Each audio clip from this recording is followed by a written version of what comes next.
Sa pinaigting na kampanya laban sa kriminalidad ng Ballesteros Police Station, matagumpay na naaresto ang isang most wanted person na sangkot sa kasong karnaping sa Ballesteros, Cagayan.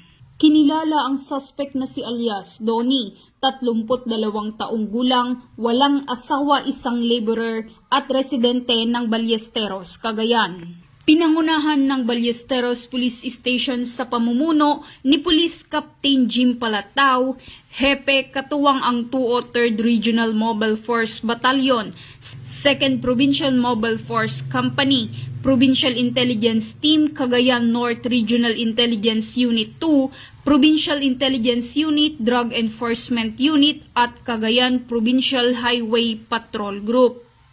Naaresto ang suspect sa bisa ng warrant of arrest na inisyu ng RTC Branch 33 2nd Judicial Region, Ballesteros, Cagayan, nito lamang ika-30 ng Hulyo taong kasalukuyan para sa kasong karnaping na may idineklarang piyansa na nagkakahalaga ng 200,000 piso para sa kanyang pansamantalang kalayaan. Nasa kustodiya ng Ballesteros Police Station ang suspect para sa dokumentasyon at disposisyon bago i-turn over sa korteng pinagmulan.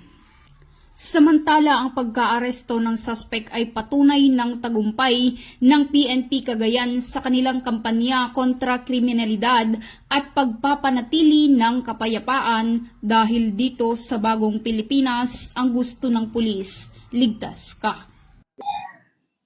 Mula dito sa Lambak ng Cagayan, ako ang inyong Police News Network Correspondent, Patrolwoman Wendy Rumbawa, alagad ng batas, tagataguyod ng balitang pulis.